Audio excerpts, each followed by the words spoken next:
ನಮಸ್ಕಾರ. GTV news ಕನ್ನಡಕ್ಕೆ ಸ್ವಾಗತ. ನಾನು ನಿಮ್ಮ ವೆಂಕಟೇಶ್. ಸಮಸ್ತ ನಾಡಿನ ಜನತೆಗೆ ಹಾಗೂ GTV ನ್ಯೂಸ್ ಕನ್ನಡದ ವೀಕ್ಷಕರಿಗೆ ಹೊಸ ವರ್ಷದ ಹಾರ್ದಿಕ ಶುಭಾಶಯಗಳು.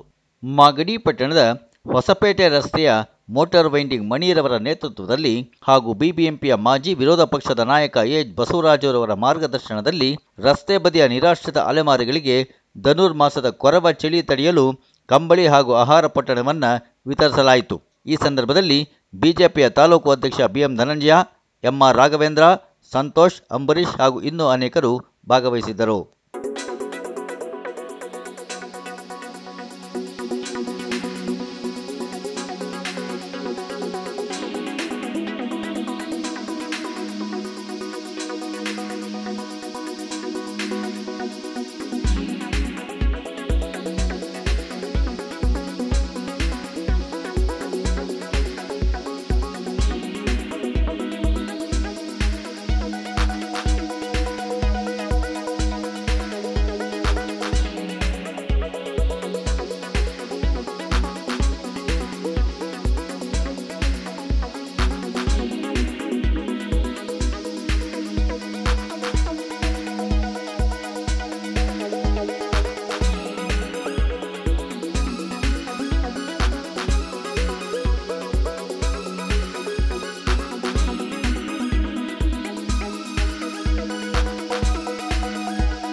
ರಾಘವರ ನಮಸ್ತೆ.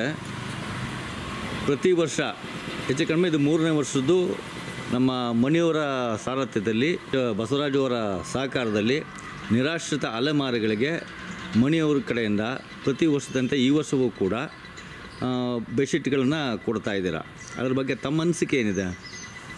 ಇದೊಂದು ಉತ್ತಮ ಕಾರ್ಯ.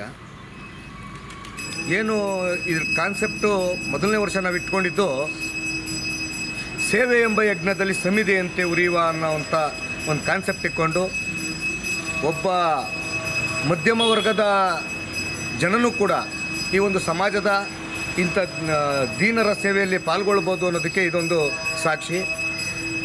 ಏನು ಎಚ್ ಬಸವರಾಜಣ್ಣನವರು ಪ್ರತಿನಿತ್ಯ ಸಮಾಜ ಸೇವೆಯಲ್ಲಿ ತೊಡಗಿರ್ತಾರೆ. ಅವ್ರಿಗೆ ಒಂದು ಆದರ್ಶ ಈ ದೇಶದ ಅತ್ಯಂತ ಸಂಭಾವಿತ ರಾಜಕಾರಣಿ ಶ್ಯಾಮ್ ಪ್ರಸಾದ್ ಮುಖರ್ಜಿಯವರು. ಅವರ ಒಂದು ಕನಸು ಅಂತ್ಯೋದಯ ಆಗಿತ್ತು. ಈ ದೇಶದ ಕಟ್ಟಕಡೆ ಪ್ರಜೆಗೆ ಹಸಿವಿಲ್ಲದೆ ಸೂರಿಲ್ಲದೆ ಇರಬೇಕು ಅನ್ನೋದಂಥ ಒಂದು ಕನಸನ್ನು ಕಂಡಂಥವ್ರು ಶ್ಯಾಮ್ ಪ್ರಸಾದ್ ಮುಖರ್ಜಿಯವರು. ಅವರ ಮಾರ್ಗದರ್ಶನದಲ್ಲಿ ಬಂದಂಥವರು ನಮ್ಮ ಎಚ್ ಬಸವರಾಜಣ್ಣನವರು. ಅವರು ಕೂಡ ಅವರು ಪ್ರತಿನಿತ್ಯ ತನ್ನ ಸುತ್ತಮುತ್ತಲ ಇರತಕ್ಕಂಥ ದೀನ ದಲಿತರಿಗೆ ಸಹಾಯವನ್ನು ಮಾಡುತ್ತಾ, ಸರಳ ವಿವಾಹಗಳನ್ನು ಮಾಡುತ್ತಾ, ಸಾಮೂಹಿಕ ವಿವಾಹಗಳನ್ನು ಮಾಡುತ್ತಾ, ಕಡು ಬಡತನದಲ್ಲಿ ಬೇಗೆಯಲ್ಲಿ ಬೇಯ್ತಾ ಇರತಕ್ಕಂಥ ಜನಗಳಿಗೆ ಅವರು ಆಸರೆ ಆಗಿದ್ದಾರೆ. ಅವರ ನೆರಳಿನಲ್ಲಿ ಇರ್ತಕ್ಕಂಥ ನಾವುಗಳು ಕೂಡ ಏನಾದರೂ ಒಂದು ಈ ಸಮಾಜಕ್ಕೆ ಕೊಡುಗೆಯನ್ನು ಕೊಡಬೇಕು, ಸೇವೆಯನ್ನು ಮಾಡಬೇಕು ಅಂತ ಅಂದಾಗ ನಮ್ಮಲ್ಲಿ ಇರ್ತಕ್ಕಂಥ ಹಣದಲ್ಲೇ ನಾವು ಏನೆಲ್ಲ ಸೇವೆ ಮಾಡ್ಬೋದು ಅಂತ ಅವರು ಒಂದು ಮಾರ್ಗದರ್ಶನ ನೀಡಿದರು. ಆ ಮಾರ್ಗದರ್ಶನದಲ್ಲಿ ಈ ವರ್ಷ ನರಹರಿಯ ಸೇವೆಯಲ್ಲಿ AHB ಜನಸೇವಾ ಗ್ರೂಪ್ ಅಂತ ಒಂದು ಕಾನ್ಸೆಪ್ಟ್ ಇಟ್ಕೊಂಡು ಇವತ್ತು ನಾವು ಹರಿಯನ್ನು ಈ ನರನಲ್ಲೇ ಕಾಣ್ತಾ ಇದ್ದೀವಿ. ಯಾರು ನಿರಾಶ್ರಿತರಿರ್ತಾರೆ, ಯಾರು ಕಡು ಬಡತನದಲ್ಲಿರ್ತಾರೆ, ಯಾರಿಗೆ ಅವಶ್ಯಕತೆ ಇರ್ತದೆ ಅವರ ಸೇವೆ ನಾವು ಮಾಡಿದ್ರೆ ಆ ಶ್ರೀಹರಿಯ ಸೇವೆಯನ್ನು ಮಾಡ್ದಂಗೆ ಆಯ್ತದೆ ಅಂತ ಹೇಳಿ ನಾವು ಇವತ್ತು ಈ ದಿನವನ್ನು ನರಹರಿಯ ಸೇವೆಯಲ್ಲಿ ನಾವೆಲ್ಲ ಪಾಲ್ಗೊಂಡಿದ್ದೀವಿ. ಇನ್ನು ಮುಂದೆನೂ ಕೂಡ ಇದೇ ರೀತಿ AHB ಜನಸೇವಾ ಗ್ರೂಪ್ನಲ್ಲಿ ತಮ್ಮ ಕೈಲಾದ ಎಲ್ಲ ಜನಪರ ಕಾರ್ಯಕ್ರಮಗಳನ್ನ ಹಮ್ಮಿಕೊಳ್ತೀವಿ ಅಂತೇಳಿ ನಾನು ತಿಳಿಯಕ್ಕೆ ಇಷ್ಟಪಡ್ತೀನಿ. ಮಣಿಯವರೇ, ನೀವು ಇದು 3ನೇ ವರ್ಷದ ಈ ರಗ್ಗನ್ನ ಕೊಡ್ತಾ ಇರ್ತಕ್ಕಂಥ ಸೇವೆ, ನರಹರಿ ಸೇವೆ ಅಂತ ನೀವು ಈ ಸತಿ ಹಾಕ್ಕೊಂಡಿದ್ದೀರಲ್ವ, ಇದಕ್ಕೆ ಪ್ರೇರಣೆ ಏನು ಬಂತು ನಿಮಗೆ? ನಮಗೆ ಪ್ರೇರಣೆ ಎಚ್ ಬಸವರಾಜ್ ಅವರೇ. ಅವರು ಕಡು ಬಡವರು ದೀನದಲಿತರು ಯಾರೇ ಇರಲಿ ಅವರ ಬಡತನ ನೋಡ್ಕೊಂಡು ಅವ್ರಿಗೆ ಮದುವೆ ಇವಾಗಲೂ ಮದುವೆ ಅಂತ ತೋಟದಲ್ಲೇ ಸ್ವಂತ ಖರ್ಚಿಂದ ಸರಳವಾಗಿ ವಿವಾಹ ಮಾಡೋಂಥ ಅವ್ರ ಕಾರ್ಯಕ್ರಮ ನಾವು ಭಾಗಿಯಾಗ್ತಾಯಿದ್ದೀವಿ. ಅವರೇ ನಮ್ಮ ಪ್ರೇರಣೆ. ಆಮೇಲೆ ಇದೊಂದು 3ನೇ ವರ್ಷದ ಕಾರ್ಯಕ್ರಮ AHB ಜನಸೇವೆ ಗ್ರೂಪಿಂದ. ಯಾಕೆಂದರೆ ನಾವು ಚಳಿಯಲ್ಲಿ ನಾವು ಮನೇಲಿದ್ರೂ ನಡುಕ್ತಾ ಇರೋದ್ರಿಂದ ಏನೇ ಆದ್ರೂ ಚಳಿ ತಡೆಯೋಕ್ಕಾಗ್ತಿಲ್ಲ. ಒಂದು ಯೋಚನೆ ಬಂದಾಗ ಇದೊಂದು ಕಾನ್ಸೆಪ್ಟ್ ಮಾಡೋಣ ಅನ್ನಿಸ್ತು. ಯಾಕೆ ನಾವು ಬಸವರಾಜಣ್ಣವ್ರ ಜೊತೆಲಿದ್ದು ಅವ್ರು ಏನು ಕಾರ್ಯ ಮಾಡ್ತಾರೆ ಆ ಕಾರ್ಯದ ಬಗ್ಗೆ ನಾವು ಯೋಚನೆ ಮಾಡೋದ್ರಿಂದ ಇಂಥ ಕಾರ್ಯಗಳು ಯೋಚನೆ ಬರೋದು ಸಹಜ ಇದು. ಆಮೇಲೆ ಇದು ಹೋದ ವರ್ಷ ನಮಗೆ ಕನಕಪುರದಲ್ಲಿ ಒಂದು ಪೇಪರಲ್ಲಿ ಸ್ಟೇಟ್ಮೆಂಟ್ ನೋಡಿದ್ದೆ. ರಸ್ತೆ ಬದಿ ನಿರಾಶ್ರಿತವರು ಚಳಿ ತಡೆಯಲಾಗದೆ ಸಾವನ್ನಪ್ಪಿರೋದು ಪೇಪರಲ್ಲಿ ಬಂದಿತ್ತು. ಈ ವಿಚಾರನ ನಾವು ಮುಂದುವರ್ಸ್ಕೊಂಡು ಹೋದರೆ ಇನ್ನೂ ಒಳ್ಳೆಯದಲ್ಲ. ಒಂದು ಜೀವ ಆದರೂ ಉಳಿಸ್ಬೋದು. ಕೊನೆ ಪಕ್ಷ ಒಂದು ಜೀವ ಚಳಿ ತಡೆದ್ರೆ ಬೇಸಿಗೆಗಾಲಕ್ಕೆ ಏನೋ ಅವ್ರು ಕಷ್ಟಪಟ್ಟು ದುಡ್ಕೊಂಡು ಏನಾದ್ರು ಮಾಡ್ಕೋಬೋದಲ್ಲ ಅಂತ ಒಂದು ಕಾನ್ಸೆಪ್ಟ್ ಮುಂದುವರ್ಸ್ಕೊಂಡು ಹೋಗೋಣ ಅಂತ ಅಂದ್ಕೊಂಡಿದ್ದೀನಿ. ಆದಷ್ಟು ಈ ವಿಡಿಯೋನ ನಾವು ಮುಂದೆ ಬರೋಕ್ಕೆ ಪ್ರಯತ್ನ ಅಲ್ಲ, ಈ ವಿಡಿಯೋನ ಶೇರ್ ಮಾಡಿದ್ರೆ ಅಟ್ಲೀಸ್ಟ್ ಆಯಾ ಊರಲ್ಲಿರೋರು ಚಳಿಯಿಂದ ನಡುಗತ್ತವರು ಪ್ರಾಣ ಕಳ್ಕೊಳ್ಳೋದು ಉಳಿಸಿದ್ರೆ ಆಯಾ ಊರಲ್ಲಿರೋ ಸಂಘ ಸಂಸ್ಥೆಗಳು ಸ್ವಲ್ಪ ಸಹಾಯ ಮಾಡಿ ಶೇರ್ ಮಾಡಿ ಅವ್ರು ಸೇವೆ ಮಾಡಿದ್ರೆ ಅಲ್ಲಿರೋ ನಿರಾಶ್ರಿತಿಗೆ ತುಂಬ ಅನುಕೂಲ ಆಗುತ್ತೆ, ಒಂದು ಜೀವ ಉಳಿಸ್ದಂಗೆ ಆಗುತ್ತೆ ಅಂತ ನನ್ನ ಮೂಲಕ ಕೇಳ್ಕೊತಾ ಇದ್ದೀನಿ. ಮರಪುರೆ, ನೀವು ಕೂಡ ಈ ಒಂದು ಸೇವೆಯಲ್ಲಿ ಭಾಗಿಯಾಗಿದ್ದೀರಾ, ತಮ್ಮ ಅನಿಸಿಕೆ ಏನು? ನಮ್ಮ ಅನಿಸಿಕೆ ನಿರಾಶ್ರಿತ ಅಲೆಮಾರಿಗಳ ಜನಾಂಗಕ್ಕೆ ಎಲ್ಲೆಲ್ಲಿ ಚಳಿಲಿ ಮಲಗಿರ್ತಾರೋ, ಎಲ್ಲೆಲ್ಲಿ ಇದು ಮಾಡ್ತಿರ್ತಾರೋ ಆ ಥರದಿಂದ AH ಬಸವರಾಜಣ್ಣವರು ಸಹಾಯ ಮಾಡಿ ಅವ್ರನ್ನ ಹುಡುಕಿ ಏನಾರ ಮಾಡಲಿ ಅನ್ನೋ ಒಂದು ಸವಲತ್ತು ಕೊಡಲಿ, ಒಂದು ವ್ಯವಸ್ಥೆ ಆಗಲಿ ಅನ್ನೋ ನಿಟ್ಟಿನಿಂದ ಇಟ್ಕೊಂಡು ಅವರು ಸಾಮಾನ್ಯ ವರ್ಗದ ಜನತೆಗೆ ನೋಡೋ ಅಂಥ ದೃಷ್ಟಿನೇ ಬೇರೆ.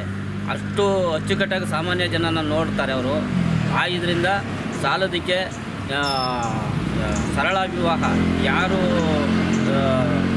ಸಾಲ ಬಾಧೆಗೆ ಸಿಲುಕಬಾರ್ದಂತೇಳಿ ಸರಳ ವಿವಾಹ ಮಾಡ್ತಾರೆ. ಸರಳ ವಿವಾಹ ಮಾಡೋದ್ರಿಂದ ಎಷ್ಟು ಜನಕ್ಕೆ ಅನುಕೂಲ ಆಗ್ತಾಯಿದೆ.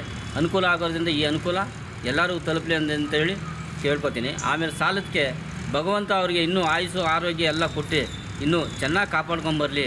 ಇಂಥ ನಿರಾಶ್ರಿತರಿಗೆ ಆಶ್ರಯ ಆಗಿ ಇರೋಂಥ ನಮ್ಮ ದಣಿಯರು ಅಂತ ಹೇಳ್ಬೋದು. ನಾನು ಈ ಮೂಲಕ ನಾನು ಅವ್ರಿಗೆ ತುಂಬ ಹೃದಯದಿಂದ ಅಭಿನಂದನೆ ಹೇಳ್ತೀನಿ.